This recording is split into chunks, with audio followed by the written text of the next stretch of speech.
Oke. Nah, jadi mungkin di sini ada sedikit rules ya. Rulesnya sebelum kita bahas, kalian jawab dulu gitu.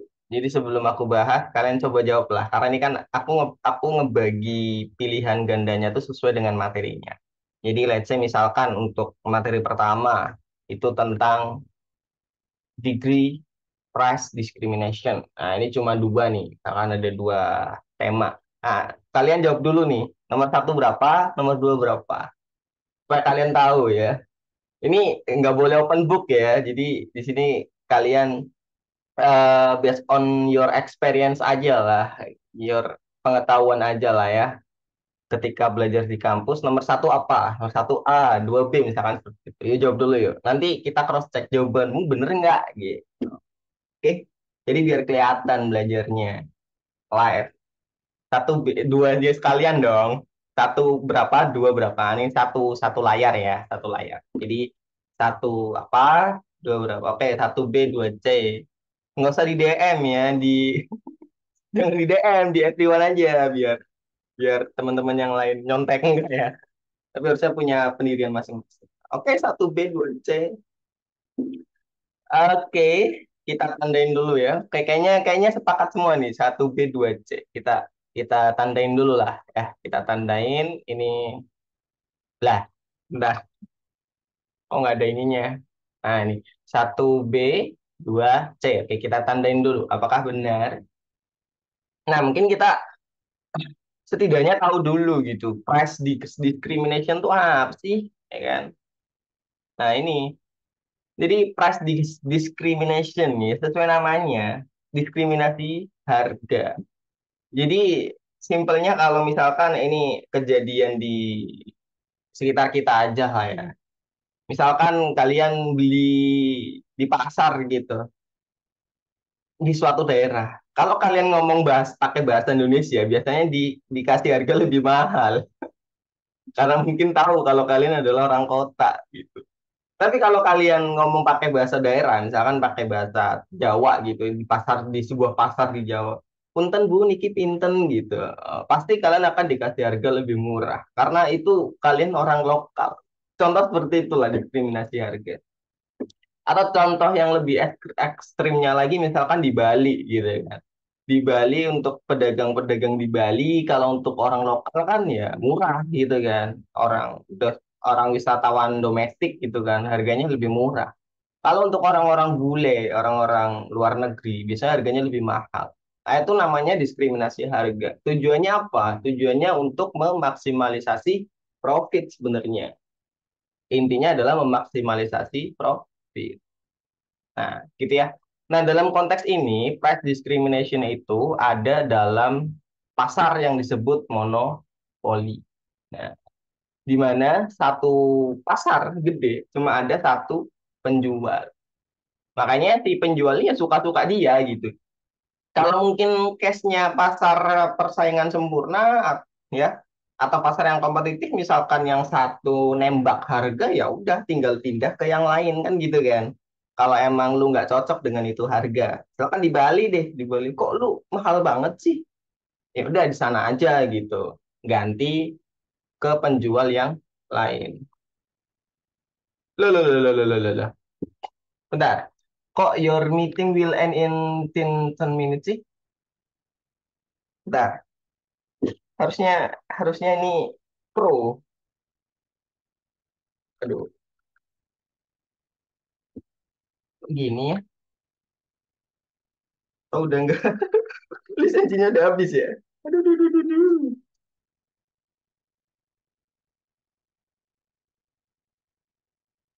Oke. Ini kalau misalkan ternyata left ya, ternyata ending meeting ya. Nanti join lagi aja ya, langsung ya. Langsung klik join lagi aja ya. Oke, itu ya. Jadi dalam sebuah pasar monopoli. Nah, jadi untuk memaksimalkan profit dilakukanlah sebuah praktik price discrimination. Jadi monopoli monopoli dengan single price yang emang punya satu harga doang, dia akan menyebabkan adanya dead weight loss. Dan tentunya consumer surplusnya itu masih ada gitu. Jadi masih ada konsumen-konsumen yang willingness to pay-nya itu lebih tinggi dari harga monopolinya. Nah, karena itu untuk menyasar orang-orang ini ya dan meminimalisir ini gateway clause, maka bisa dilakukan yang namanya diskriminasi harga. Beberapa ada yang harganya lebih tinggi dari monopoli aslinya dan ada yang lebih rendah dikit lah, tapi nggak jomplang banget gitu ya. Dan ada yang lebih rendah dikit dari harga monopolinya. Seperti itu. Oke. Nah, dalam price discrimination ini ada tiga tingkat. Yang pertama adalah tingkatan pertama nih. Nah, first degree. Udah, ini ya. First degree ini ngomongin apa? Ngomongin simpelnya adalah bahasa simpelnya aku ringkas di sini adalah take it or leave it. Ya lu mau-mau, lu enggak gitu. Akhirnya orang-orang yang membeli di perusahaan itu hanyalah orang-orang yang emang willingness to pay-nya tuh tinggi gitu. Jadi perusahaan punya skill untuk bernegosiasi dengan setiap pembeli. Maka perusahaan akan mengenakan harga maksimum yang bersedia dibayar oleh pembeli. Jadi kalau willingness to pay-nya konsumen itu semisal 1 juta, ya perusahaan akan bernegosiasi sebisa mungkin supaya si konsumen ini nggak dapat consumer surplus gitu maksimal. Dengan cara apa? Dengan cara menolak nih, mengancam akan menolak barang yang ini ya, dengan diancam nih menolak menjual barang tersebut kepadanya. Nah, untuk second degree, more quantity, lower price.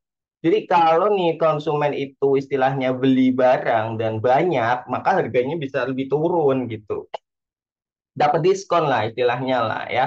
Jadi tergantung dengan kuantitasnya. Perusahaan menawarkan harga yang lebih rendah untuk kuantitas yang lebih besar. Ya kalau lu beli dikit ya lu kena harga yang tinggi gitu. Misalkan ini kalau lu beli dikit ya cuma X1 ya lu kena harga P1 lebih tinggi. Kalau lu beli banyak X2 ya lu kena dapat P2. Kalau lu dapat X3, X4 ya lu harus dapat harga di segini. Akhirnya apa? Akhirnya consumer surplusnya yang tadinya segini nih ya, yang tadinya segini jadi berkurang. Jadi berkurang di mana? Di sini nih, ya. Consumer surplusnya cuma segini, memaksimalisasi profit. Ini consumer surplusnya. DWL-nya yang tadinya gede banget, tinggal segini tok. Ah, ini namanya DWL. Gitu. Nah, untuk yang third degree, aduh ini aku lupa ngubah nih. Ini salah ya. Harusnya ini segmentasi ya, segmentasi. Artinya apa? Artinya sebuah kelompok konsumen itu dibagi menjadi beberapa kelompok gitu. Misalkan adalah 3 kelompok nih. Misalkan yang paling umum adalah 3 kelompok, tingkat harga tinggi, tingkat harga sedang, dan tingkat harga rendah gitu ya. Misalkan dalam sebuah bioskop gitu, dalam sebuah bioskop untuk eh harga popcorn gitu kan, harga popcorn padahal selisihnya nggak seberapa gitu, tinggi sedang harga tuh isinya nggak seberapa, paling paling cuma bisa dihitung jari lah popcornnya, tapi kan bungkusnya kan agak kelihatan gede gitu kan, itu kan sebenarnya strategi marketing gitu. Ada yang emang dijual untuk harga yang tinggi, harga sedang dan harga rendah, atau dibedakan bungkusnya, isinya sama, isi popcornnya sama, cuma bentukan bungkusnya aja beda. Misalkan untuk yang kelihatan VIP gitu, harga bungkusnya, warna bungkusnya gold, misalkan seperti itu. Untuk yang sedang-sedang aja, warna bungkusnya silver. Untuk yang paling rendah, misalkan dari warna bungkusnya, misalkan warna biasa aja, hijau atau kuning gitu kan. Sebenarnya kan harga kertasnya sama gitu, tapi harga jualnya lebih jauh. Nah, itu namanya price discrimination. Artinya memaksimalisasi profit. Nah, ini consumer surplusnya ya tinggal segini nih, ya. Yang awalnya mungkin segini, ya, gede. Nah, DWL-nya juga makin kecil, ya. DWL-nya makin kecil. Jadi, jawabannya adalah block pricing. Nah, block pricing itu apa sih? Block pricing itu ini nih. Semakin banyak unit yang dibeli oleh pelanggan, maka semakin rendah harga per unitnya. Artinya, perusahaan itu menetapkan harga dalam kelompok tertentu, ya. Nah, jadi layanannya dijual dalam kelompok-kelompok tertentu. Nah, ini buat bacaan aja lah kalian ya, sikat aja. Jadi block pricing adalah second, di mana ketika kamu membeli eh, ini ya, membeli kuantitas yang banyak ya, maka kamu akan mendapatkan lower price gitu. Nah, kemudian ini pengelompokan konsumen tadi, segmentasi. Nah, kelompok konsumen dibagi menjadi beberapa kelompok, misalkan dua atau tiga atau empat, ya terserah gitu. Kelompok VIP, kelompok kelas satu, kelompok kelas 2, kelas 3 dan lain sebagainya. Nah, ini berarti penerapan dari third degree discrimination. Gitu ya. Jadi jawaban yang benar adalah B dan C. Oke? Nah, nah ini contoh penerapan dari block pricing ya, di mana misalkan di sini ada dua segmentasi ya, ya. Nah, kalau lu beli cuma 20, lu dapat harga 70. Kalau lu beli 40, lu dapat harga 50. Nah, kalau kayak gini kan kalau kita hitung-hitung profit perusahaan adalah 1.200. Nah, bayangkan seandainya kita cuma menerapkan istilahnya single price-nya doang, maka kita dapat 900 tok gitu keuntungannya. Consumer surplusnya lebih kecil untuk block pricing ini karena keuntungan terdistribusi di perusahaan. Jadi di sini cuma 400, sedangkan untuk single price itu 450. BWL-nya pun jadi lebih kecil ya kan, yang tadinya efisiensinya hilang jauh ya 450 hilangnya, ya DWL-nya jadi hilangnya cuma 200 doang gitu. Artinya apa? Artinya sebuah kebijakan price discrimination ini ya tujuannya cuma satu, maksimalisasi profit gitu. Oke, sampai sini gampang ya, nomor satu dan dua. Next, lanjut ke nomor tiga. Nah, cuma ini kok Zoomku ini ya, nggak unlimited lagi ya, padahal masih ini loh harusnya loh. Oke, ini aku ending dulu ya, nanti kalian join lagi ya. Sorry nih, aku nggak ngecek tanggal lisensinya. Oke, langsung join lagi ya, langsung klik linknya ya.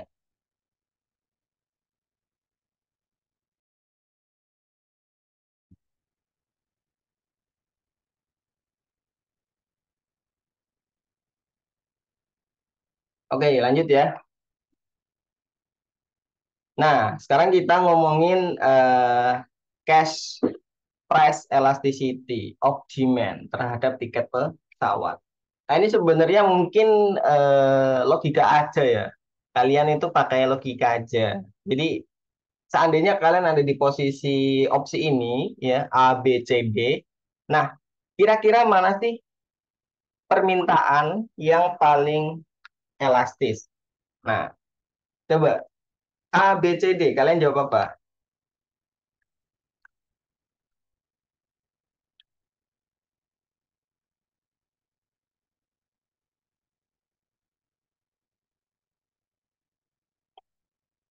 A, B, C, D. Jawabannya adalah yang B. Oke, bener ya. Jawabannya adalah yang B. Kenapa? Kalau kamu adalah seorang PNS dengan pelaku perjalanan dinas, maka pasti jadwalnya udah jelas dong. Kamu tanggal sekian sampai sekian dinas. Nah, kalaupun terjadi kenaikan harga di tanggal tersebut, kamu nggak akan bisa nge-schedule itu. Karena sudah bagian dari tugas, gitu. Sudah bagian dari tugasnya jelas tanggal-tanggalnya. Nah, tanggal-tanggalnya jelas. Sama juga dengan pejabat negara dan direktur BUMN, apalagi ini ya kan, istilahnya tuh pimpinan. Nah, pimpinan ini kan biasanya jadwalnya itu padat gitu, sibuk lah ya, jadwalnya padat ya, entah itu sibuk beneran atau sok-sok sibuk kita nggak tahu lah. Jadwalnya padat. Misalkan dari Jakarta harus ke Italia, BUMN misalkan gitu kan, kerjasama minyak dan lain segala macam. Dan itu nggak bisa ditunda. Kalaupun terjadi kenaikan harga di sana, ya maka permintaan tiga orang ini ya, satu, dua, tiga, ya ini berarti dia inelastis.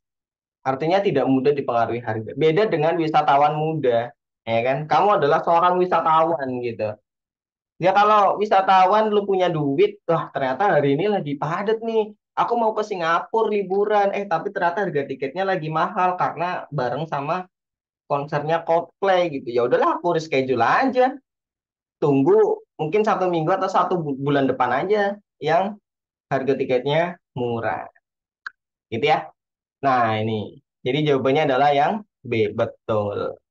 Ini ya, jawabannya yang B. Nah, ini penjelasannya tadi ya. Mungkin nanti teman-teman bisa baca aja. Oke, next. Lah, kok hilang?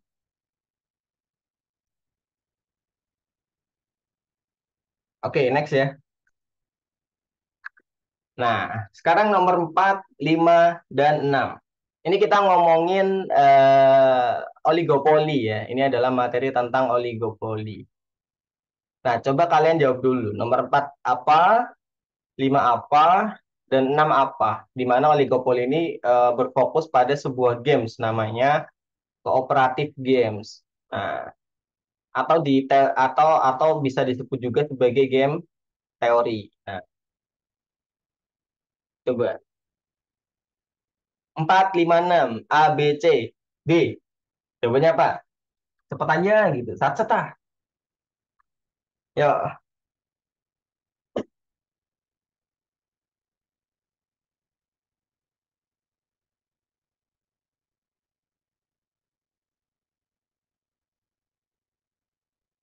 ayo.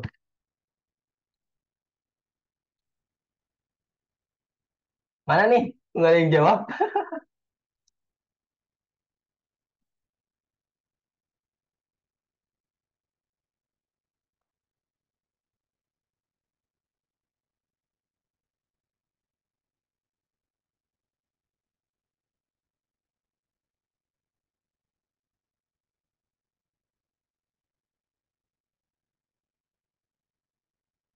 Jawabannya adalah CAD. CAD, oke, CAD. Oke, kita kita kunci dulu ya jawabannya ya. Jawabannya adalah CAD. C, C, ini ya, kunci dulu ya. C, A, D. Oke, yakin nih, CAD nih. Next ya. Nah, sekarang 9, 10, 11 nyambung sekalian. 9, 10, 11. Nah, ini apa nih? Ya, kalian ya.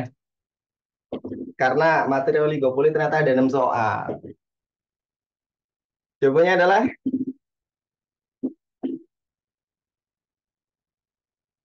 yuk, gampang.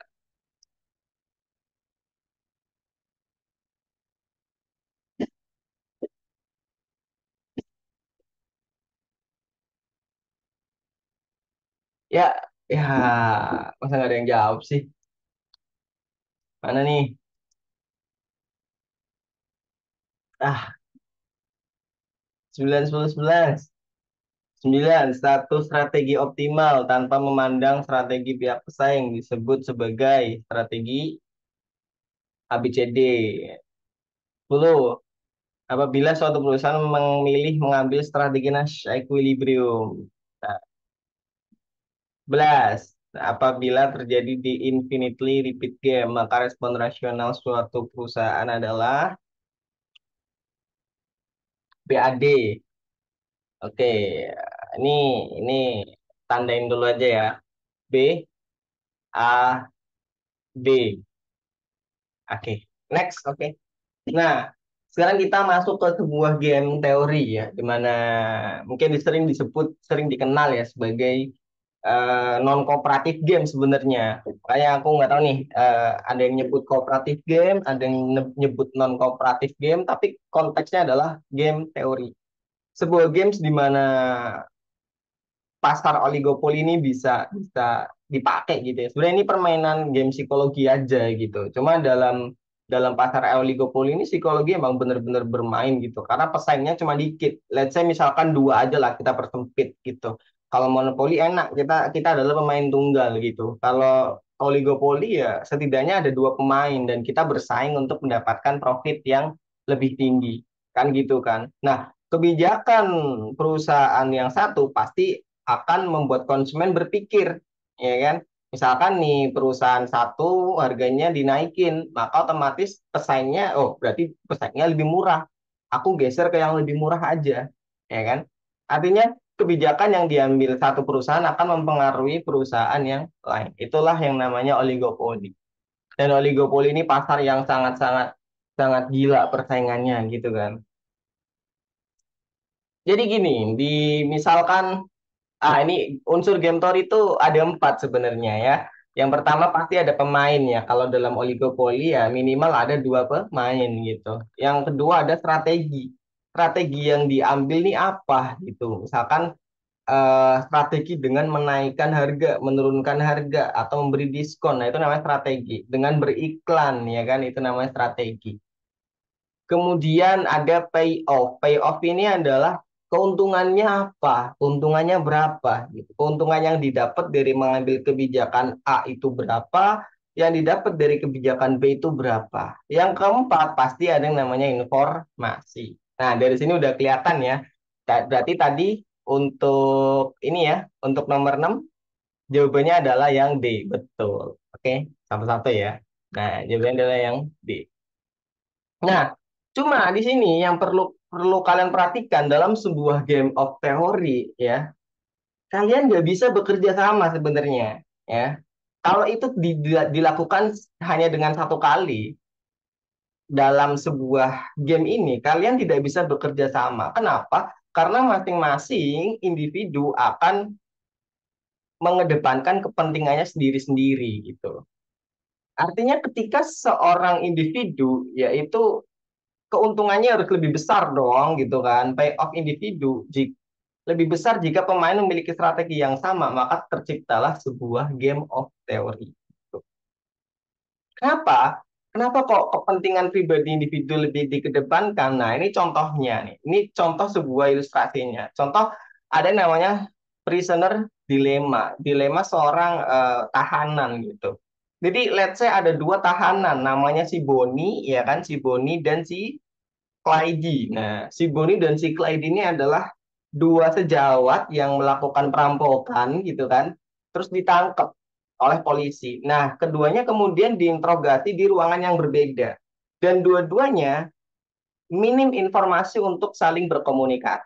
Jadi si Boni nggak tahu apa yang ada dipikirkan si Clyde. Si Clyde pun sebaliknya nggak tahu apa yang ditanyakan polisi kepada si Boni.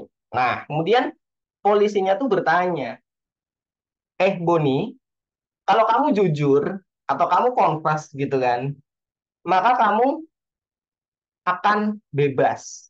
Nah, ini ya, kalau si Boni ini confess, maka dia bisa bebas, ya kan? Polisi bilang kayak gitu. Tapi kalau kamu diem, kamu akan ditahan, ya kan? Kamu akan ditahan. Dan hukuman paling buruk untuk kamu adalah 20 tahun penjara, gitu kan? Otomatis, otomatis. Psikologi manusia pasti akan berpikir, wah mending aku jujur aja kalau gitu. Ketimbang aku diem aja, ya. Maka aku akan ditahan 20 tahun penjara. Itu kan?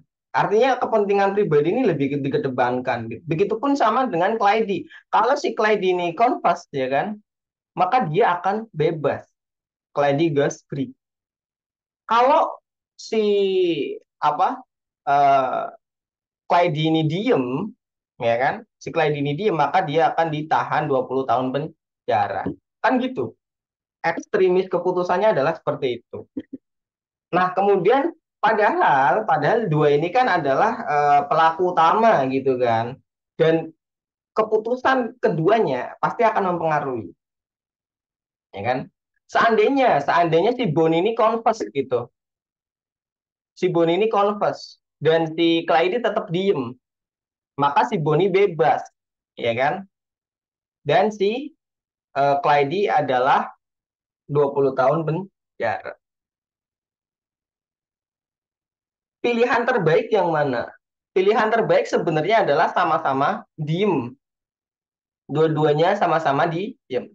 Pilihan terbaik sebenarnya itu. Karena mereka cuma ditahan 1 tahun penjara. Ketimbang 20 tahun. Ya. Tapi insting manusia itu tidak akan mencapai titik ini. Tidak akan mencapai titik kooperatif.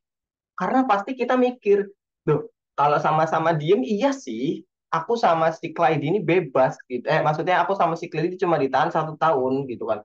Tapi kan si Boni ini nggak tahu pikirannya si Clyde. Bisa aja si Clyde ini jujur, confess. Kalau si Clyde ini ternyata confess, ya kan, terus si Boni ini ternyata diem, udah kena 20 tahun penjara. Balik lagi, masing-masing orang itu pasti akan mementingkan dirinya sendiri. Ya udahlah, ketimbang aku ditahan 20 tahun penjara, mending aku confess. Bisa aja aku bebas gitu kan. Nah, itulah yang dinamakan sebuah dominan strategi, ya, strategi dominan. Di mana strategi ini ya akan menuntut orang, ya, akan menuntut pemain untuk mengambil langkah terbaik gitu. Terlepas dari apa yang akan dipikirkan oleh pemain lainnya gitu. Maka strategi terbaiknya si Boni adalah dengan converse. Karena kalau dia diem, ya kan, dia akan punya resiko 20 tahun penjara. Dan kalau convert, dia punya peluang untuk bebas gitu. Pasti kan. Kemudian Clyde pun akan memilih convert. Sehingga karena dua-duanya sama-sama mengaku, maka akhirnya mereka dituntut 8 tahun penjara. Ternyata lama juga gitu. Nah, ini ya. Nah, inilah yang disebut sebagai Nash equilibrium. Ya, Nash equilibrium itu apa sih? Seperangkat strategi di mana masing-masing perusahaan melakukan hal terbaik tadi ya. Dominan strateginya apa ya? Dia pilih itu yang dapat dilakukannya dengan memperhitungkan apa yang sedang dilakukan pesaing. Jadi si Boni juga mikirin gitu. Si Boni itu mikirin, aduh, kalau aku ngaku terus ternyata si Clyde diem doang, enakan dia dong, ya kan? Nah, gitu ya. Dan seterusnya. Contoh lainnya misalkan dalam sebuah produksi ini, produksi minyak misalkan ya, ada dua perusahaan, perusahaan si Jack dan si Jill, ya kan? Nah, perusahaan si Jack dan si Jill. Pertama tuh mungkin mereka tuh punya semacam kontrak perjanjian lah ya, perjanjian kerjasama. Jill, Jack, lu nggak boleh produksi lebih dari 30 supaya suplai di pasar tuh tetap rendah dan harga tetap tinggi, ya kan? Jadi produksinya 30. Nah, awalnya mungkin mereka akan ada di titik ini. Nah, tapi kecenderungan pemain dia melakukan yang namanya kecurangan. Dia pasti akan meningkatkan produksinya. Karena kalau si Jill ini taat pada aturan, misalkan si Jill ini taat pada aturan gitu, ya kan? Berarti kan ini nih, mana? Si Jill taat pada aturan berarti masih memproduksi 30 galon. Nah, berarti kan di sini kan. Sedangkan Jack ini kalau saya curang, saya akan dapat profit 2.000, gitu kan? Nah, kecenderungan perusahaan pasti akan curang. Oke,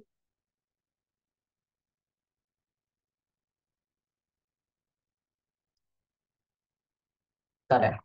Nah, next kemudian si Jack juga berpikiran yang sama, si Jill juga berpikiran yang sama. Aduh, kayaknya dia kayak curang deh. Ya udahlah, aku curang juga gitu. Akhirnya dia ikut-ikutan produksi 40 galon. Endingnya apa? Endingnya profit keduanya akan turun ke 1.600. Gitu kan? Nah, inilah yang dinamakan sebagai Nash equilibrium. Padahal loh, kok bisa sih? Mungkin kita bertanya-tanya, kok bisa sih mereka nggak tetap produksi rendah aja gitu. Nah, karena itu tadi, ya, karena yang namanya permainan teori teori of game ini ada psikologi di sana. Nah, berarti sampai selamanya mereka nggak akan pernah bisa bekerja sama dong. Bisa, bisa. Makanya dalam oligopoli ada yang disebut sebagai kartel.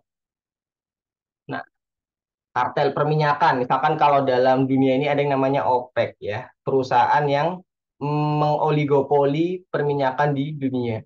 Ada Arab, negara-negara Timur Tengah, ya.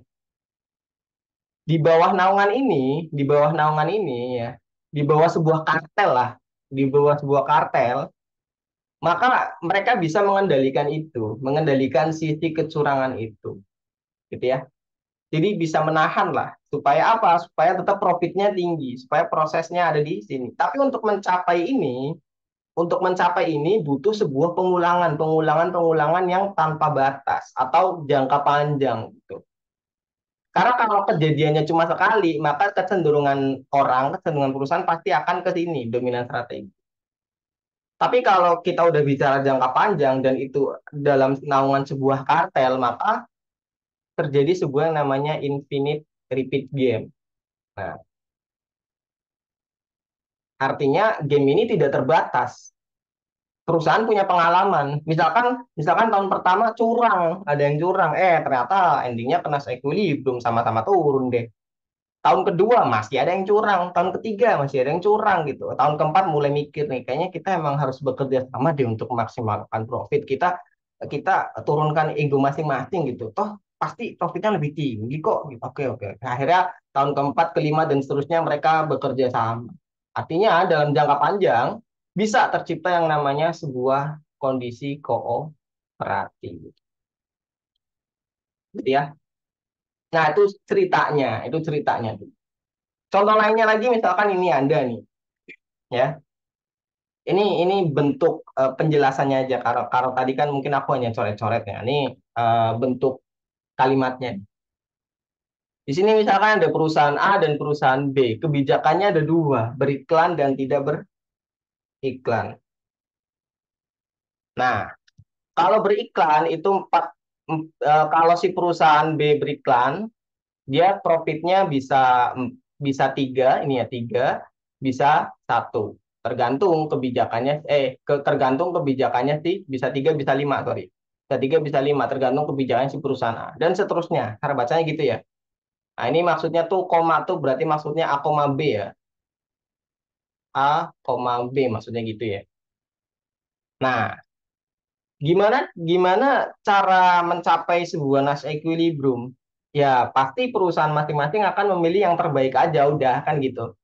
Misalkan dari sudut pandang perusahaan A, mana sih jalan terbaik gitu? Jika perusahaan B beriklan, maka kan kita berandai-andai, berasumsi. Kita dari sudut pandang perusahaan A, kalau perusahaan B beriklan, nah maka di sini nih, ya kan? Profit mana sih yang lebih tinggi? Berarti kalau perusahaan A beriklan profitnya 4, kalau tidak beriklan profitnya 2, maka otomatis kebijakannya adalah beriklan, ya kan? Itu adalah pilihan terbaik. Begitupun kalau seandainya perusahaan B tidak beriklan, maka pilihan terbaiknya adalah kalau tidak beriklan, maka pilihan terbaiknya adalah beriklan. Karena kalau beriklan dapatnya 5, kalau nggak beriklan dapatnya 3. Nah, maka beriklan, ya. Nah, kalau kayak gini berarti dia strateginya itu dominan. Sama juga dengan perusahaan B. Perusahaan B, jika perusahaan A ternyata beriklan, nah ini nih, jika perusahaan A beriklan, maka perusahaan B dapat 3, kalau iklan, kalau nggak ngiklan dapat 1. Ya udah pasti profitnya akan beriklan, memaksimalkan profit. Begitupun dengan kalau seandainya perusahaan A tidak beriklan, maka perusahaan B kalau beriklan dapat 5, kalau tidak beriklan dapat 2, otomatis akan milih beriklan. Nah, dua-duanya akhirnya milih kebijakan beriklan, maka terciptalah sebuah Nash equilibrium di mana di sini. Nah, inilah Nash equilibriumnya. Nah, gitu ya. Itu cara cara membaca game of theory. Oke, sekarang kita balik lagi ke soalnya. Keadaan berikut yang menyebabkan dua perusahaan akan membuat permainan kooperatif. Sebuah game tadi. Gimana kondisi apa sih yang menyebabkan terjadinya game of theory ini? Terjadinya ini. Ya tentu, berarti jawabannya adalah yang A. Ya, payoff individu lebih besar jika semua pemain memilih strategi yang sama. Artinya kalau payoff individunya masih lebih besar, maka tadi pasti akan tercipta kecurangan-kecurangan dan lain segala macam sehingga endingnya akan ada di titik Nash equilibriumnya. Gitu. Oke ya, berarti jawabannya yang A. Bukan C ya, pemain dapat bernegosiasi dan memberikan ikatan pada strategi tertentu. Ini bukan gamenya kali ya. Mungkin kalau C ini mungkin ending ending decisionnya adalah kooperatif gitu. Tapi kalau dalam permainannya, terciptanya sebuah permainan ini ya, poinnya adalah yang A. Ya. Kemudian yang nomor 5, kondisi berikut merupakan contoh kooperatif game. Contoh ini nih ya. Nah, contohnya apa? Contohnya yang B ya. Tindakan mandiri atas toko online dan toko online B di pasar terkait strategi beriklan. Jadi itu tadi ya, strategi beriklan dan tidak beriklan tadi yang udah dijelasin. Ya. Kalau tawar menawar antara pembeli dan penjual atas harga mobil ini kan bukan kooperatif game ya. Karena kooperatif game ini kan kaitannya sama pasar oligopoli ya. Jadi melibatkan dua perusahaan. Untuk nomor 6 benar ya. Nah, ini salah. Harusnya adalah informasi. Jadi ada informasi entah itu terkait profit perusahaan sendiri atau perusahaan orang lain. Kemudian satu strategi optimal tanpa memandang strategi pihak pesaing tadi disebut sebagai dominan ya. Masing-masing individu ya, masing-masing pasti akan memilih ya, akan memilih langkah terbaik. Nah, ini ya, terlepas dari dia tahu informasi orang lain atau enggak gitu. Kemudian apabila suatu perusahaan mengambil strategi Nash equilibrium. Nah, kalau endingnya tadi Nash equilibrium, maka strategi yang dilakukan oleh perusahaan pasti ya tadi ya akan mempertimbangkan pilihan strategi pesaing. Benar ya? Jadi dipertimbangkan tuh kalau strategi pesaingnya A, kita milih B, strategi pesaingnya B, kita milih C. Nah, itu. Apabila terjadi infinitely repeat game, tadi ya seperti yang dijelaskan. Karena kan kecenderungan game of theory ini kan adalah kecurangan, kecurangan, kecurangan gitu. Tapi what if kalau ini terjadi berulang kali dan jangka waktu panjang gitu, pasti akan tercipta sebuah kesatuan yang solid tadi yang dalam ekonomi itu disebut sebagai kartel ya, yang menaungi perusahaan oligopoli gitu. Nah, maka di sini ya rasionalnya, respon rasional orang pasti akan kooperatif, gitu ya. Pasti akan kooperatif, ya. Pasti dia tidak akan melakukan kecurangan. Jadi kalau dia itu istilahnya apa? Terjadi berulang kali, pasti dia akan memilih ini. Misalkan si Boni dan si Clyde ini, waktu penjara penjara yang pertama tuh dia udah bebas selama 8 tahun. Terus melakukan perampokan lagi. Di penjara 8 tahun lagi. Nah, di penjara yang ketiga akhirnya mereka berdua udah punya pengalaman. Nanti lu komit diam aja ya. Boni, oke, komit diam aja gitu. Akhirnya mereka berdua cuma ditahan dalam 1 tahun. Ini juga bisa disebut sebagai kartel. Misalkan kartel narkoba deh. Aku kalau ngomongin kartel pikirannya adalah narkoba gitu, kartel narkoba di Meksiko misalkan gitu kan, anggotanya tuh kan solid gitu, pokoknya kalau lu ditangkap polisi lu diem gitu, akhirnya dua-duanya sama-sama diem, ya udah cuma ditahan 1 tahun doang gitu. Begitupun misalkan si Jack dan si Jill setelah berbagai pengalaman akhirnya mereka ya udah kita bekerja sama, kita adakan 30 galon aja produksinya supaya harganya tetap tinggi ya. Oke, next. Sekarang nomor 7. Sampai sini ada yang tanyakan dulu?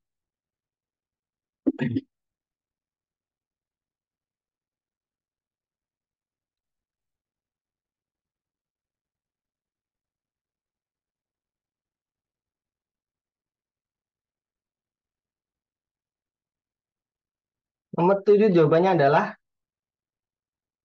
sebuah perusahaan yang memiliki banyak pabrik telah menyamakan biaya marginal atas semua pabriknya. Dengan melakukan hal ini, perusahaan tersebut, nah, aku agak bingung nih.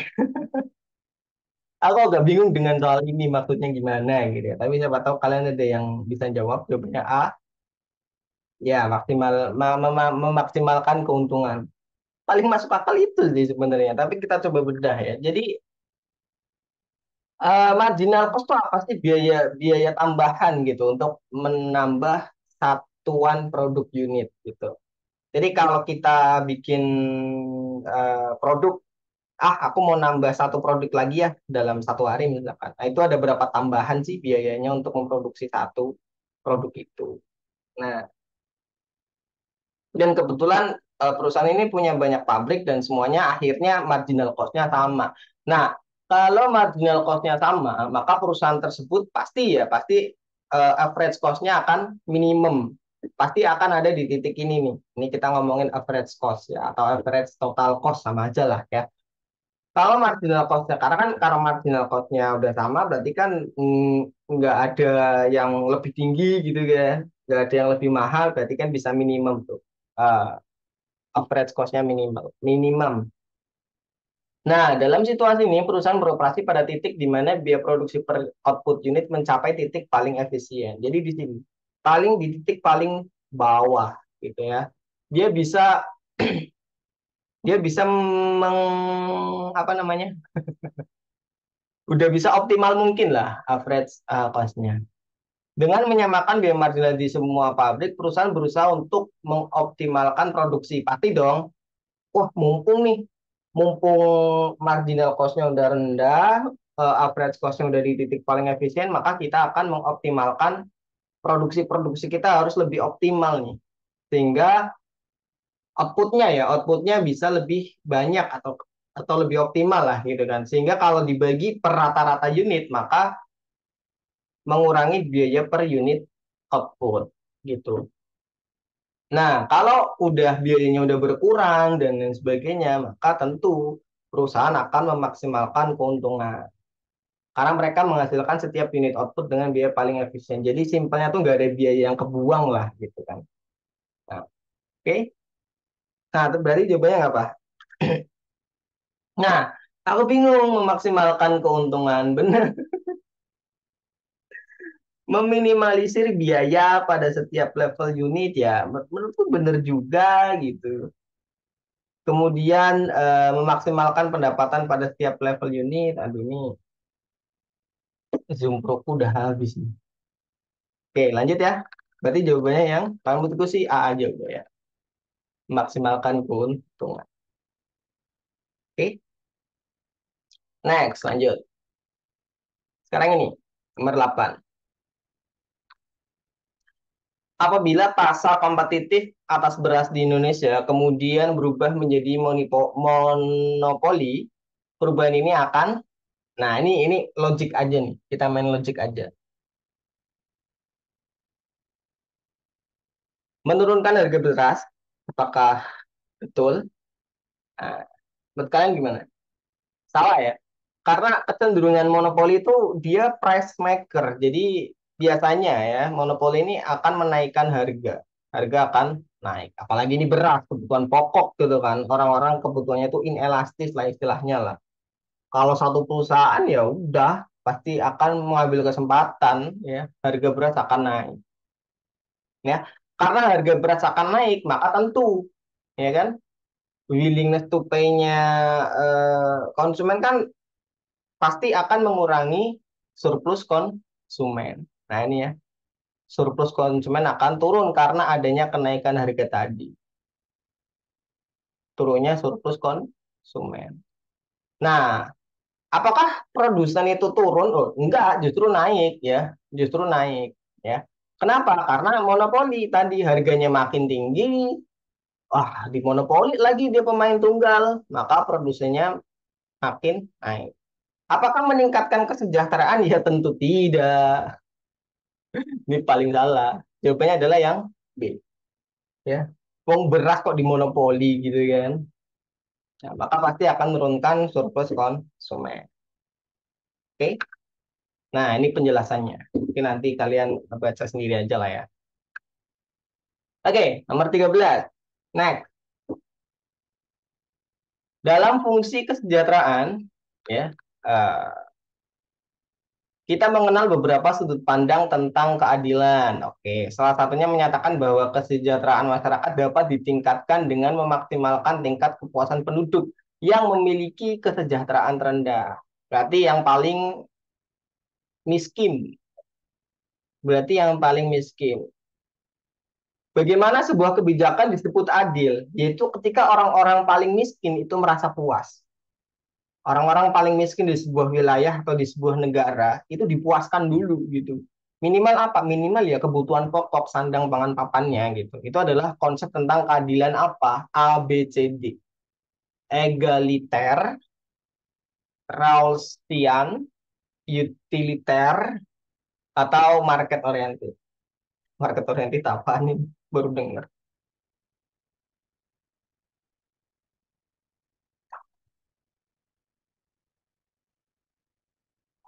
Jawabannya adalah yang apa? Lah, gampang nih.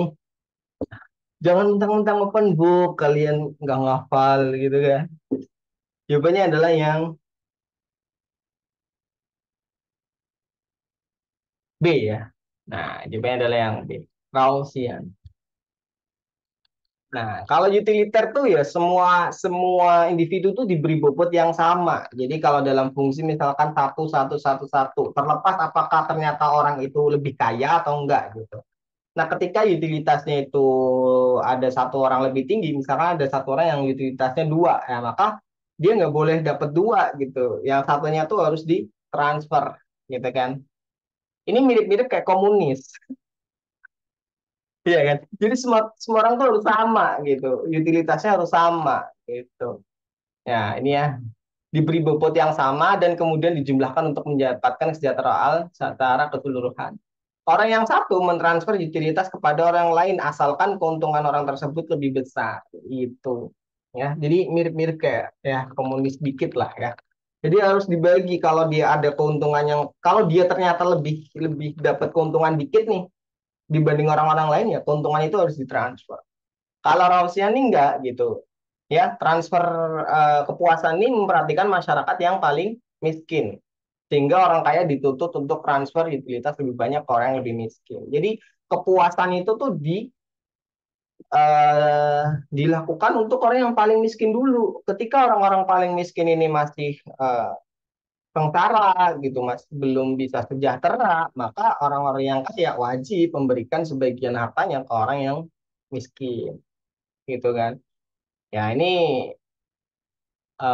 redistribusi lah pendapatan, gitu ya. Berarti jawabannya adalah yang Rawls ya. Yang lain apa? Nanti kalian cari sendiri aja. Oke, next. 4 menit lagi. Aduh, gara-gara Zoom-nya nggak pro nih. Nomor 12 ya. Sebagai satu-satunya perusahaan yang bergerak di bidang pengolahan batu bara di kaki Gunung Jayawijaya Jayapura, PT sampai bawah memiliki kekuatan monopsoni ya, di pasar tenaga ya, kerja tersebut. Monopsoni itu berarti penjualnya, pembelinya cuma satu, penjual yang banyak. Dalam hal ini PT sampai bawah tuh membeli tenaga kerja. Karena ini kaitannya dengan pasar tenaga kerja. Apabila harga batu bara di pasar dunia meningkat, maka jumlah tenaga kerja yang diminta oleh perusahaan akan titik-titik dan tingkat equilibrium upah akan titik-titik. Nah, kalian apa? Jadi yang membedakan pasar tenaga kerja dengan pasar produksi, yaitu kalau pasar tenaga kerja itu pasti berkaitan dengan pasar produksi. Jadi analisisnya gini, kalau misalkan harganya itu naik ya, harganya itu naik, harga batu bara di pasar dunia meningkat, otomatis apa? Produksi akan naik dong, ya enggak? Nah, wah mumpung harganya tinggi, maka produksi harus tinggi juga, maka produksi dinaikkan. Kemudian Kemudian kalau produksinya naik pasti butuh tenaga kerja dong, ya kan? Butuh tenaga kerja. Maka tenaga kerja makin banyak dibutuhkan. Demand-nya naik ya, demand tenaga kerjanya nah. Ini analisis sederhananya aja, nggak usah pakai grafik-grafik gitu ya. Kalau demand tenaga kerjanya naik, otomatis akan menaikkan upah. Nah, gitu ya. Berarti jawabannya yang D. Oke, sampai sini ada ya kan? Oh, jawabannya apa kamu? C. Enggak ya, kalau demand-nya naik, otomatis ya upahnya akan naik dong. Karena permintaannya banyak. Oke, lanjut. 14. Hal-hal yang menyebabkan kurva permintaan tenaga kerja bergeser, kecuali ada pajak, ya sih bisa bergeser ya. Karena kalau perusahaan dipajakin, otomatis perusahaan produksi lebih dikit, ya kan? Otomatis. permintaan tenaga kerja berkurang, upah akan turun. Perubahan teknologi jelas. Kalau teknologinya makin canggih, perusahaan nggak butuh orang, ya kan? Akhirnya permintaan tenaga kerja turun. Harga output, nah harga output tadi yang batu bara ini ya. Kalau harganya naik, ya maka produksi naik, tenaga kerja naik, upah naik. Yang kecuali adalah tingkat pendidikan. Oke, satu lagi 15. Sebelum sebelum ke pembahasannya nih ya, penjelasannya. Nanti nanti join lagi ya. Kira nggak apa-apa ya. Join lagi. Emang aku nggak tahu tiba-tiba hilang. 15. Keseimbangan pasar tenaga kerja dapat tercipta apabila, nah, jawabannya apa? A. Apakah benar yang A? Upah sama dengan produk marginal tenaga kerja. Betul ya. Produk marginal tuh berarti demand-nya ya, demand-nya. Kemudian upah adalah supply-nya lah. Titik pertemuannya apa? Nah, itu ya sama dengannya adalah equilibrium-nya gitu. Jadi tidak lebih besar dan tidak lebih kecil, tapi harus sama dengan. Itu nanti terciptanya sebuah keseimbangan. Oke? Nah, nanti join lagi. Aku end dulu ya.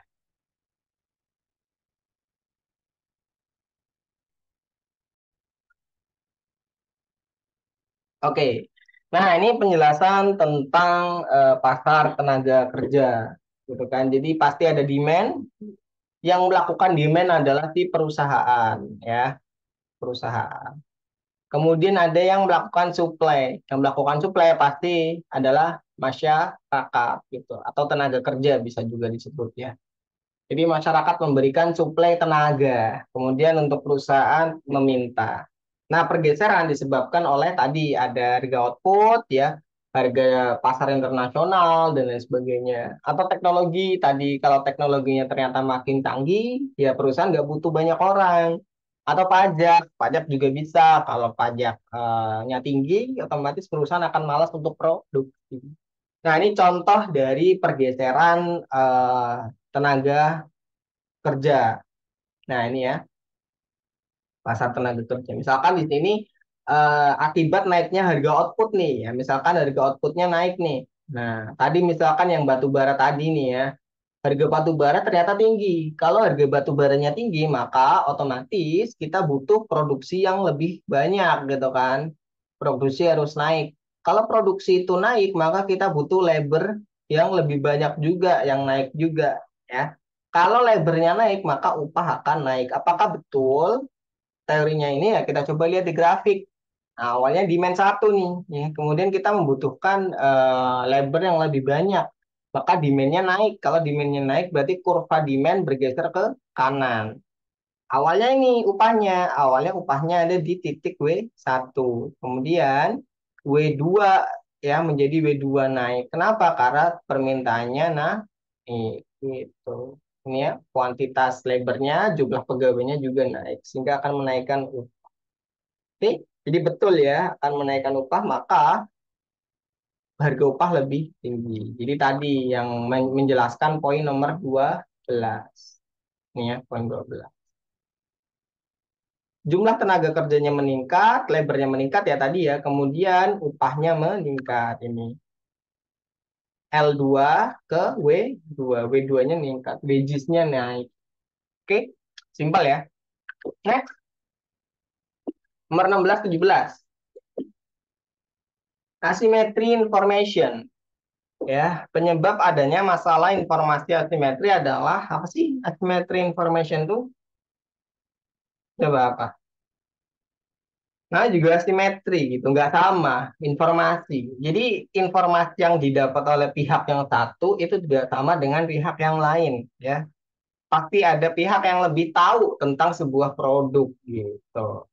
Misalkan aja kejadian nih, kejadian di aku misalkan gitu kan. Aku pergi ke barang elektronik HP lah misalkan. Salesnya kan pastinya kan lebih tahu ya, Mas. HP yang bagus apa gitu. HP yang bagus sales Oppo misalkan. Oh ini mas produk luaran terbaru. Dia pasti nggak akan ngasih sesuai spek dong. Pasti akan ngasih yang paling mahal karena bonusnya dia juga akan banyak kan gitu kan. Padahal yang paling mahal belum tentu speknya sesuai kebutuhan kan gitu. ya kan? Oh ini mas, ini RAM-nya gede, ini kameranya bagus gitu. Ternyata prosesornya cupu, kan misalkan kayak gitu. Itu kan gak dikasih tahu sama salesnya semua. Artinya apa? Ya terjadi asymmetry information. Lah kamu yang jadi pembeli ya cuma, oh gitu ya mas. Oh yaudah aku pilih ini aja. Padahal setelah dipakai loh, kok lemot sih karena prosesornya prosesor lama. Makanya kalau sebelum kalian beli HP, nonton dulu di Gadgetin. HP apa sih gitu, review-review dulu. Itu contoh untuk meminimalisir apa masalah asimetri ini, gitu ya. Ini nggak promosi YouTube ya. Oke, jadi 16B, 17B. Kita coba. Apakah betul 16B penyebab adanya masalah informasi asimetri adalah produsen memiliki informasi yang lebih lengkap dibandingkan konsumen? Ya, betul tadi ya. Contohnya penjual HP aja udahlah yang paling gampang gitu. Atau mas, kalau misalkan jual beli barang bekas. Nah, kalau jual beli barang bekas ini kaitannya dengan nomor 17. 17 tadi apa kamu jawab? 17B. Oke, apakah betul B? Karena terdapat asimetri, barang dengan kualitas rendah dapat membuat barang kualitas tinggi keluar dari pasar. Oke, betul sih, tapi penjelasannya gimana? Nah, ini penjelasannya. Jadi lemons problem tuh apa sih? Ini bukan buah lemon ya, bukan buah lemon yang kamu minum atau kamu makan gitu. Lemons ini tuh kaitannya dengan sebuah kejadian di Amerika gitu, mobil bekas sebenarnya konteksnya. Jadi mobil bekas itu kalau di Amerika disebutnya lemon gitu, mobil lemon gitu. Nah ini ya.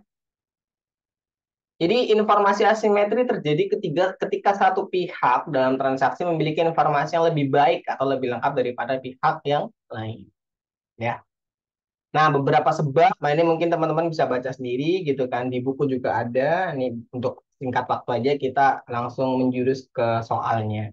Jadi ada yang namanya seleksi at first ya, terjadi sebelum transaksi terjadi gitu. Jadi sebelum transaksi deal ya, ada salah satu pihak yang memiliki informasi lebih banyak tentang resiko atau kualitas. Nah, dalam seleksi advert ini muncullah sebuah problems yaitu Lemons problems. Jadi kisahnya adalah di Amerika itu ada yang melakukan sebuah riset ya dan risetnya itu dinamakan sebuah lemons problem dan ini kemudian terkenal gitu kan. Waktu itu banyak orang beli mobil bekas gitu. Banyak orang beli mobil di pasar mobil bekas lah gitu kan. Nah, otomatis yang punya informasi lebih banyak adalah si penjual atau si pemilik mobil bekas tersebut. Oh, ini mesinnya udah parah atau ini ada karburatornya bermasalah dan lain sebagainya. Itu kan pasti yang lebih tahu adalah si penjualnya, kan gitu.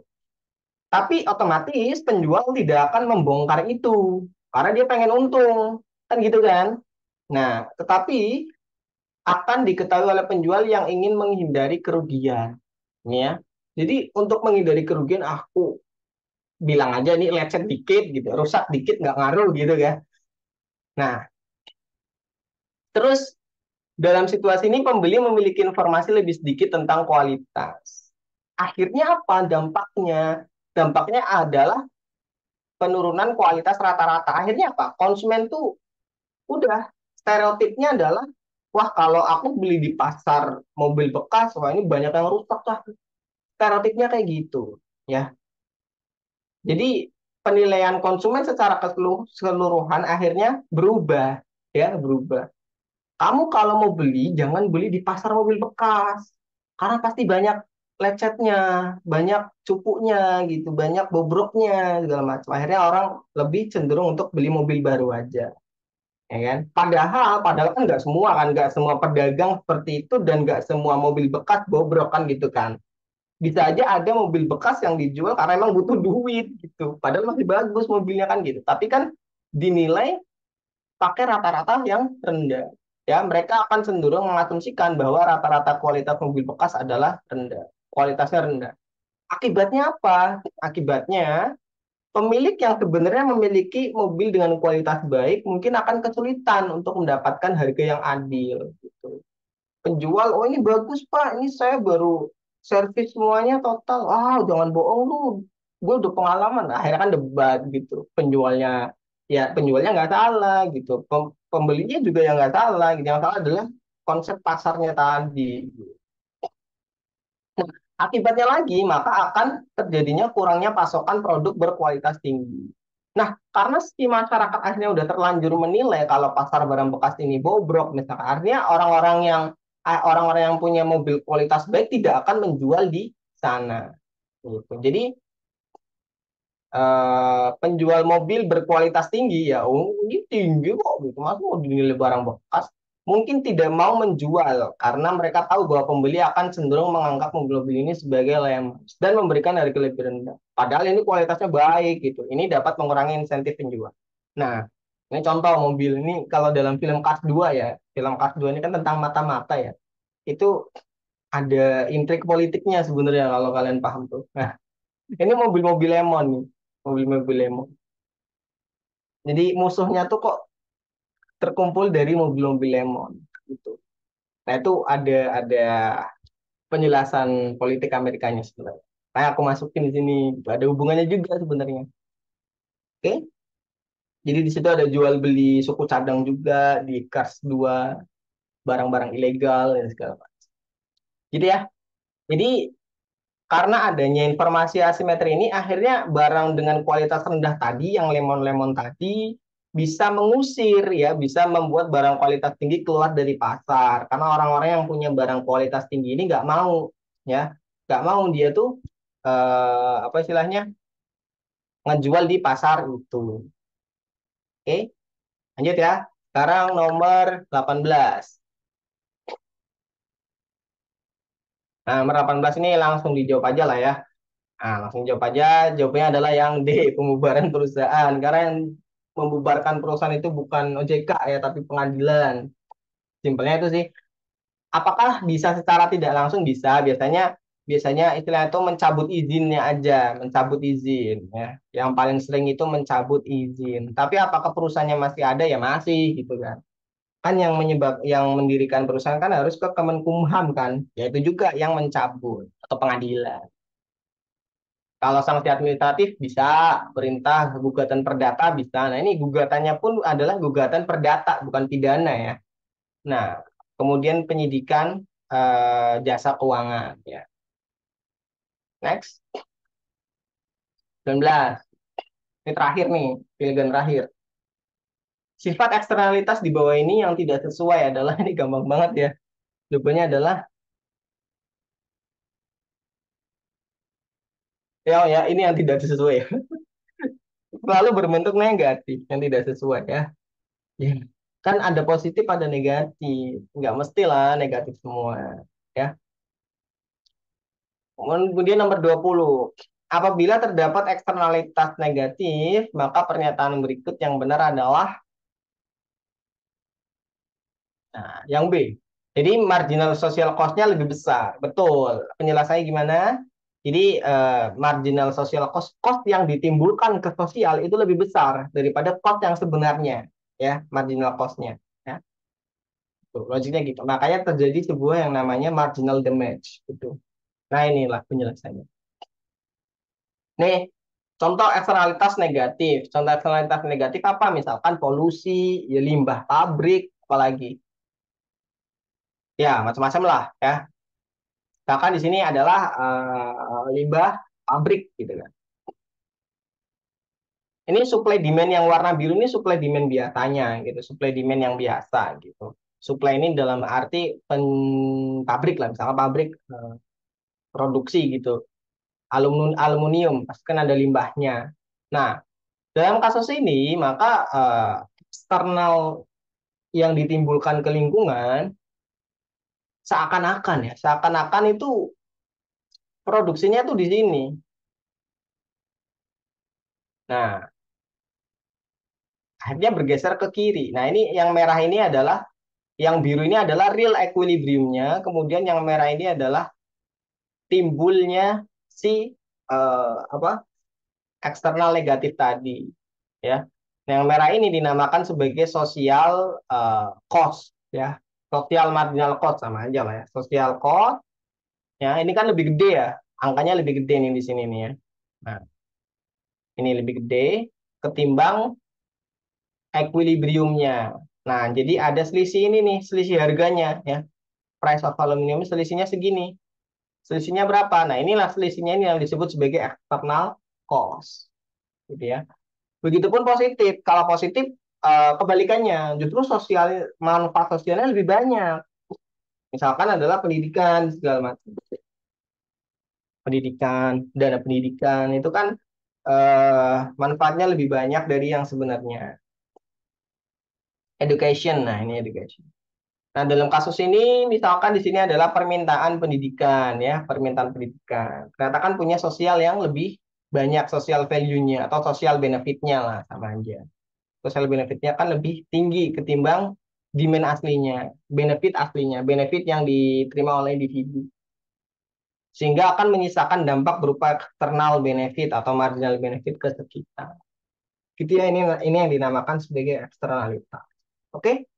Sampai sini dulu ada yang ditanyakan. Jadi jawabannya yang B, benar tadi ya.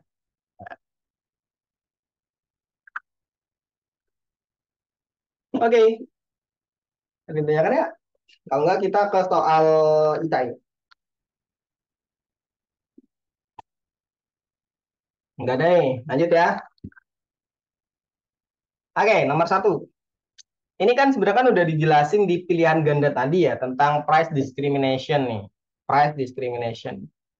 Berikan penjelasan disertai dengan gambar atau diagram bagaimana sebuah produsen monopoli dapat memperoleh keuntungan yang optimal. Jadi kamu jawab aja lah sesuai yang tadi. Ini aku kopas aja slide-nya. Ini salah nih ya. Ini harusnya segmentasi. Nah, jadi tadi ya. Price discrimination ini tujuannya apa? Tujuannya untuk memaksimalisasi profit kan gitu tadi. Benar, maksimalisasi profit. Nah, maksimalisasi profitnya sebenarnya dengan cara apa? Dengan dua cara ya. Dengan mengurangi ya, mengurangi surplus konsumen sebenarnya. Mengurangi surplus konsumen dan mengurangi adanya inefisiensi pasar atau yang kita kenal sebagai DWL, deadweight loss. Di mana impact keduanya tadi akan meningkatkan profit, kan gitu aja dijelasin. Nah, caranya ada tiga price discrimination, ada first degree, ya kan, ada second degree, ada third degree. Kalau first degree tadi take it or leave it, lu mau nggak? Kalau lu mau ya lu beli, kalau nggak ya udah, gue masih banyak pembeli. Dengan cara mengancam seperti itu, maka perusahaan akan mampu memaksa orang supaya mau beli gitu, sesuai dengan maksimal willingness to pay-nya gitu. Ini ya.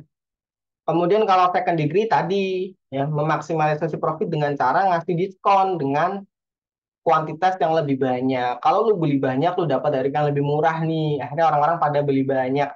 Tapi nggak semua orang kan, pasti ada yang beli di sini, ada yang beli di sini, ada yang beli di sini, ada yang beli di sini juga.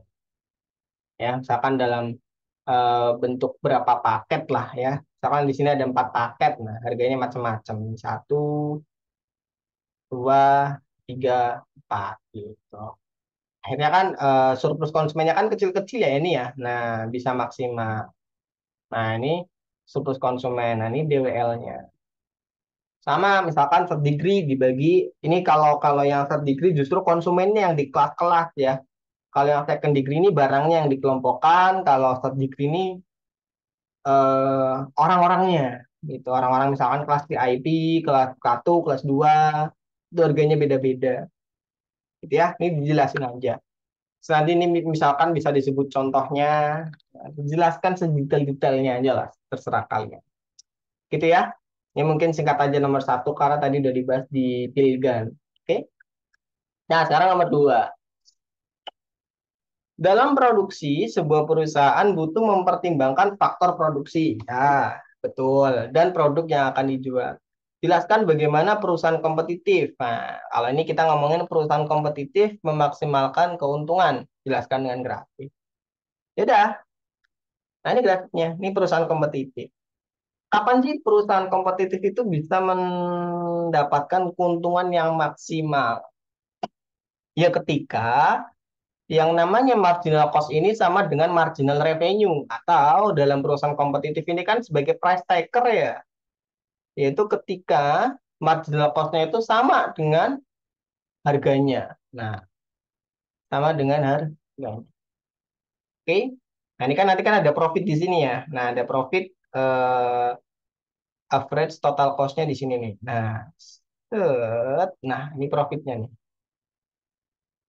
Nah, ini nanti kalian gambarkan aja lah. Ini profit.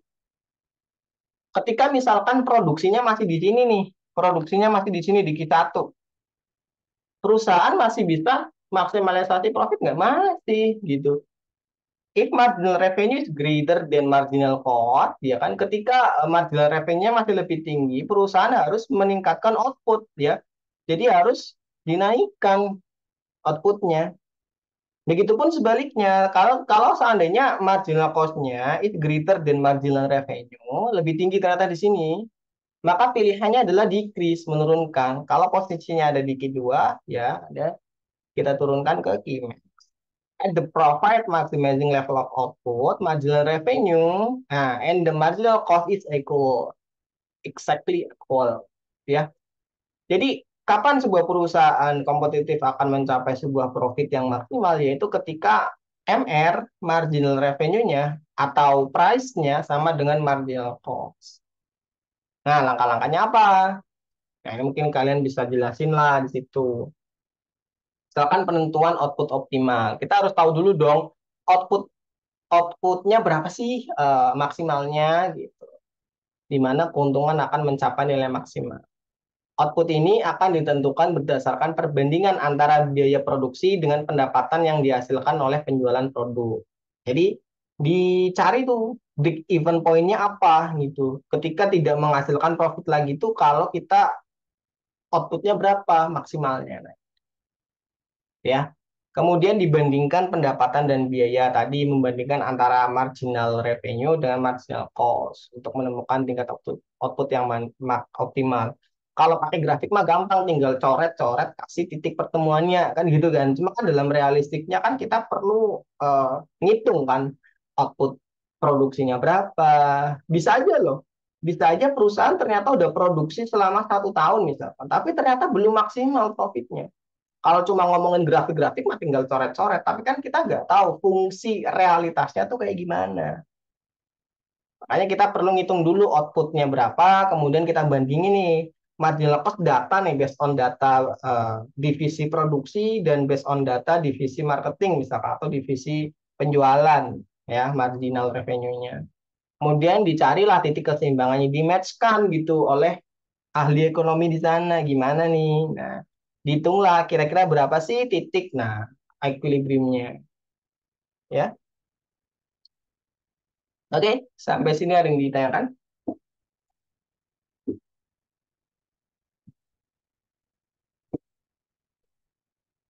Lanjut ya. Lanjut. Kayaknya udah paham semua.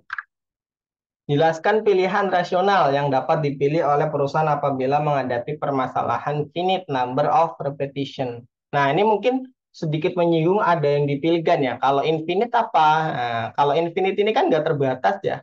Kalau nggak terbatas berarti ya jangka panjang banget ya. Berarti kan dia strategi paling rasionalnya adalah kooperatif kan gitu kan. Nah, nah kalau finite gimana? Kalau terbatas gimana? Kan gitu. Finite ini kan terbatas. Artinya mungkin cuma ada kesempatan mengulang kejadian ini 2 kali, 3 kali, wah, terbatas lah. Tidak secara terus-terusan. Mungkin perusahaan akan berpikir-berpikir lagi. Bisa aja perusahaan akan melakukan apa? Kecurangan atau balas dendam. Bisa juga loh. Gitu. Atau bisa aja ternyata untuk mau berkooperasi. Nah, ini banyak-banyak opsi lah. Kalau finite ini berarti lebih banyak opsi. Gini ya. Nah, tentu, tentu permasalahan jumlah finite dihadapkan pada tantangan dalam memilih strategi yang akan mengoptimalkan hasil mereka. Jadi karena terbatas ini maka lebih sulit gitu kan, lebih sulit pilihan strateginya. Nah mungkin pilihannya ini yang paling rasional ya. Ini aku udah kelompokkan. Yang paling rasional mungkin adalah yang balas dendam nih, ya, balas dendam. Ya, aduh sial nih ternyata perusahaan B kemarin malah beriklan gitu. Padahal gue nggak beriklan. Udahlah balas dendam aja lah, besok gue mau beriklan, misalkan seperti itu. Atau kooperatif, diajak aja kerjasama di perusahaan.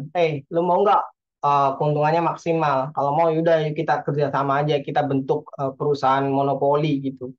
Oligopolinya itu. Oligopoli bekerja sama menciptakan sebuah perusahaan monopoli, bisa aja seperti itu. Atau justru kebalikannya, dia nggak mau bekerja sama, ya kan, nggak mau kerja sama. Udah lah, bodo amat, aku nggak mau bekerja sama sama dia gitu. Pasti dia juga kalau kalau kalau kita udah kerja sama pasti dia akan curang gitu. Akhirnya karena adanya mindset seperti itu, akhirnya dia defeksi. Dan seterusnya ada strategi yang mungkin berubah-berubah gitu kan, tergantung respons, dia masih trial and error bisa juga. Atau mungkin ada analisis resiko dan imbalan. Tadi mungkin ini kaitannya dengan dominan strategi ya. Udahlah, ketimbang apa susah, aku mending mempertimbangkan resiko sama imbalan yang aku ambil sendiri aja gitu. Nah, dibandingkan dengan resiko terburuknya misalkan seperti itu. Atau justru mengambil keuntungan dari lawan. Nah, ini tadi, ini mungkin ada kaitannya dengan ini ya, defeksi tadi ya. Nah, dia dia menolak untuk bekerja sama dan akhirnya mengambil keuntungan strategi dari lawan. Pokoknya tergantung konteksnya aja. Oke, next. Nah, jelaskan beberapa upaya yang dapat dilakukan untuk meminimalisir permasalahan informasi asimetri. Tadi contohnya mungkin udah aku bocorin di pilihan ganda tadi ya. Bisa lihat review-review dulu tuh kalau mau beli HP, kalau nggak mau dibohongin sama penjual, ya kamu lihat dulu misalkan di YouTube gadgetin, misalkan seperti itu. Dilihat speknya apa yang kamu butuhin, harganya berapa, jadi nggak dibohongin gitu. Nah, ini upaya-upaya untuk meminimalisir. Tadi yang aku jelaskan ini ya, sistem review dan rekomendasi. Misalkan lihat YouTube dulu atau rekomendasi teman gitu. Yang bagus mana HP-nya. Mungkin itu kan lebih lebih ini ya, lebih yakin gitu pilihannya. Atau transparansi dan penerbitan informasi. Jadi alih-alih si penjual ini nutup-nutupin, penjualnya jujur, aku mau jual mobil, tapi ini ada lecet dikit di bagian sini, sini, sini, sini, ya kan? Kemudian ada apa namanya? Ada mesinnya rusak di bagian ini. Nih, aku jual dengan harga segini, lu mau nggak? Ya udah deh, gue mau, nanti paling di servis habis sekian. Nah, itu jujur tuh, akhirnya diketahui. Kemudian regulasi tentu bisa bisa dengan peran pemerintah. Ya, pemerintah dapat mengatur dan mengawasi pasar untuk memastikan datanya adalah akurat dan lengkap. Bisa juga gitu. Bisa juga perusahaan misalkan dalam pasar pasar saham misalkan gitu kan. Kan perusahaan wajib tuh menerbitkan informasi sedetail-detailnya. Dalam bentuk apa? Laporan keuangan. Makanya kalau perusahaan-perusahaan yang udah IPO di bursa efek, dia wajib bikin laporan keuangan untuk dipublish gitu. Itu bentuk dari minimalisasi informasi asimetri. Kemudian pendidikan dan literasi, ya ini terserah bahasa bukunya apa lah ya, bahasa yang buku kalian baca apa, tapi mungkin inilah kelompok-kelompoknya. Ini mungkin ada kaitannya dengan ini ya.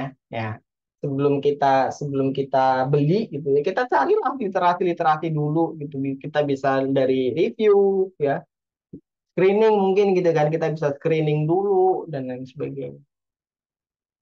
Kemudian ada asuransi. Nah, misalkan asuransi dan jaminan kualitas, ada misalkan di Tokopedia, Shopee, kalau barangnya nggak sesuai ada retur barang gitu. Nah, itu bisa tuh. Siapa tahu lu nggak sesuai sama ini, tapi harus ada video unboxingnya ya, soal seperti itu. Ada lembaga penjamin, ya kan?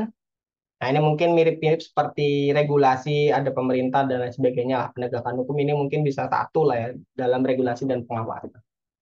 Ya, ini mungkin dalam satu komponen juga bisa. Kalau literasi ini juga bisa dalam screening dan lain sebagainya. Oke, transparansi itu penting. Gitu ya, itu nanti dijelasin aja sedetail-detailnya. Next. Kemudian apa nih? terdapat beberapa cara untuk mengatur eksternalitas negatif. Dua di antaranya adalah penerapan standar dan penerapan pungutan. Jelaskan perbedaan dua cara ini dalam mengatur eksternalitas negatif. Tambahkan grafik dan penjelasan. Waduh, 10 menit lagi. Oke, 10 menit kelar deh, yuk. Nah, ini ya. Nah, jadi penerapan standar versus penerapan pungutan. Kalau pungutan apa? Ya pungutan ya kita menerapkan price-nya. Price-nya yang kita koreksi. Nah, ini nih korektif tax. Misalnya adalah pajak gitu. Jadi pemerintah memberlakukan biaya tambahan atas kegiatan dampak negatif tersebut. Lu bikin limbah, lu bikin polusi, lu harus gua kenakan biaya tambahan untuk membersihkan ini gitu, untuk mengkompensasi ini. Artinya apa? Yang di state adalah P-nya, yang dikoreksi adalah corrective tax-nya. Ya kan? Karena dengan adanya pajak dan lain sebagainya otomatis kan perusahaan akan berpikir gitu, waduh, produksi gue lebih mahal, keuntungannya lebih dikit. Akhirnya mungkin penerapan penerapan price-nya mungkin lebih mahal dan lain sebagainya. Artinya yang dikoreksi adalah si sumbu Y-nya, sumbu harganya, gitu ya. Pemerintah mengenakan pajak. Kalau standar ini batasan batasan produksi. Justru yang di state adalah key-nya. Nah, key-nya ini ya. Jadi lu nggak boleh produksi sebatas ini. Ya. Maksimal produksi adalah 1.500 ton misalkan. Lebih dari itu lu kena sanksi.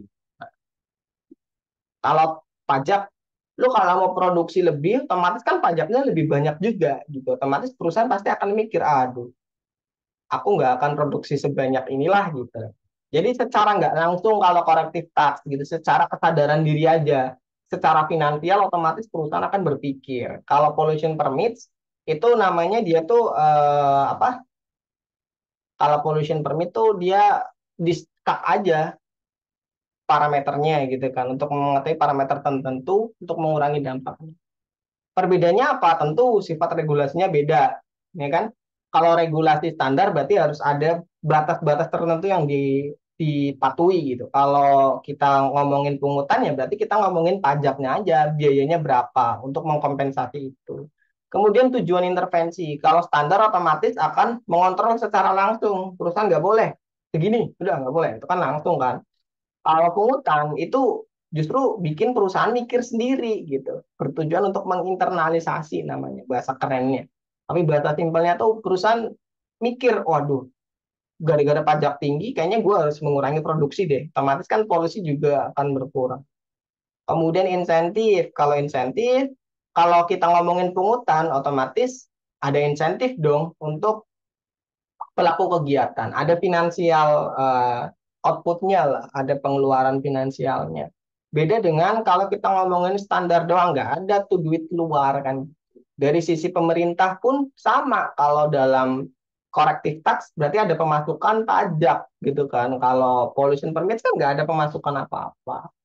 Kemudian dari sisi fleksibilitas, kalau pungutan pasti memberikan fleksibel. Terserah perusahaan, pokoknya lu mau produksi lebih silahkan, lu mau produksi dikit silahkan, tapi pajak lu harus bayar gitu. Pajak harus bayar.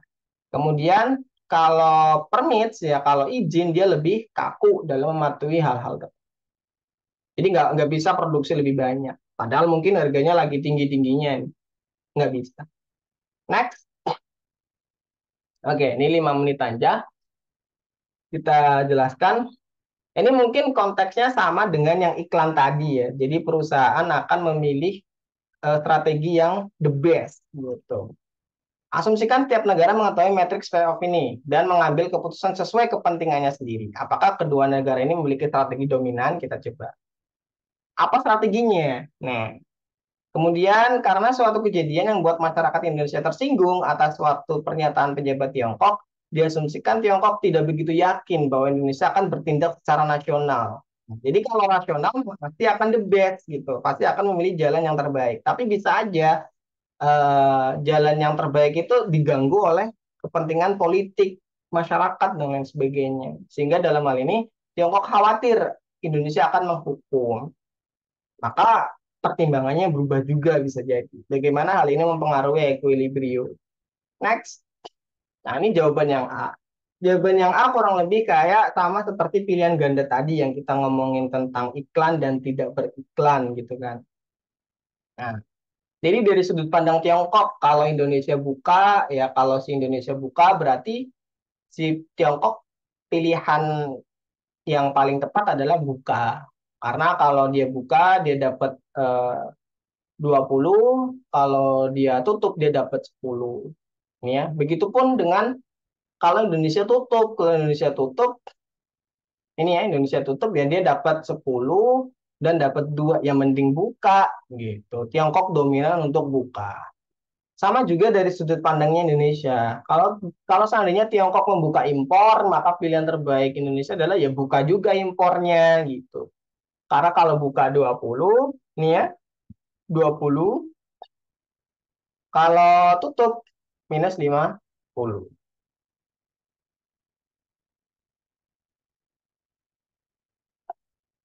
Jika Tiongkok tutup, maka pilihan terbaik Indonesia adalah buka. Indonesia dominan untuk buka. Gitu ya. Nash equilibriumnya adalah dua-dua membuka pasar impor. Oke, sampai sini yang ditanyakan? Nggak ada ya. Nah, ini Tiongkok. Bentar, ini kan sama kayak yang iklan tadi ya. Iklan tuh nomor. Nah, ini ya, perusahaan A, perusahaan B. Ya,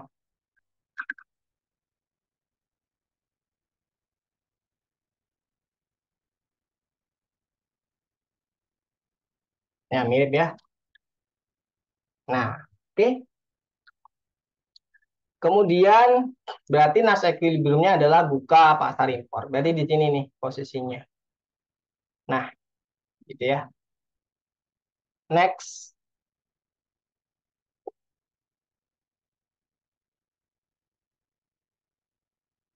Nah, sekarang kita bagaimana seandainya ada sebuah kejadian buruk di mana Indonesia mungkin tidak bisa bertindak secara nasional. Karena itu Indonesia akan menghukum Tiongkok dengan menutup pasar impor, tentunya dong. Jadi Indonesia nggak mau ngimpor ke Cina. Ah, kita nggak akan impor lagi ke Cina karena sebagainya karena Cina merugikan kita. Netizen bilang gitu lah. Nah, otomatis Tiongkok sudut pandangnya mungkin agak-agak mempertimbangkan dikit gitu kan. Berarti sudut pandang Tiongkok adalah kalau seandainya Indonesia tutup kan gitu. Kalau Indonesia tutup berarti kan di sini. Nah, kalau seandainya Tiongkok buka, maka dia profitnya adalah ke 10. Kalau Tiongkok tutup, dia profitnya adalah 2 gitu kan. Sehingga karena Indonesia tutup, maka pilihan terbaik Tiongkok adalah tetap buka ya walaupun profitnya 10. Kalau tutup, profitnya cuma 2. Bagi Tiongkok, keputusan untuk buka ini masih lebih menguntungkan dan justru malah merugikan Indonesia. Jadi Indonesia nggak peduli gitu, malah merugikan diri sendiri, nggak rasional lah pikirannya. Jika Tiongkok buka, maka Indonesia akan mengalami kerugian 50, sedangkan jika Tiongkok ikut-ikutan tutup, justru akan menyenangkan Indonesia karena masih dapat keuntungan 2. Jadi nasa equilibriumnya di sini. Ya gitu ya. Ini gampang aja. Selanjutnya, next. Ini terakhir sebelum 1 menit 30 detik. Nah, ini ada persamaan kayak gini. Perusahaan ini memiliki fungsi. Nah, kalau kayak gini, cara cara simpelnya adalah ini kan monopoli nih. Nah, kamu ke grafiknya dulu aja. Grafik monopoli itu gimana sih? Oh, kayak gini. Nah, titik DWL tuh yang mana? Yang ini. DWL tuh. Cara nyari DWL apa? DWL kan luas segitiga ini kan. Nah, luas segitiga ini. Nah, untuk bisa dapat luas segitiga, kamu perlu mempersilangkan. Jadi, eh, marginal cost sama dengan marginal revenue untuk mencari titik Q1. Nah, ini hitung-hitungannya udah ada. Kemudian mencari P monopoli price-nya dari Q1 ini. Dan seterusnya, jadilah DWL. Jadi DWL-nya adalah sekian. Oke, gitu aja ya. Ini less than 1 menit. Makasih karena sorry banget ini udah nggak pro lagi. Tapi kurang lebih gitu nanti mungkin bisa direview lagi ya bacanya. Tapi intinya di sini sama dengan marginal cost sama dengan marginal revenue. Titik titik pertemuannya. Oke, nanti PPT-nya aku share. Nah, cukupkan ya. Kita cukup dulu.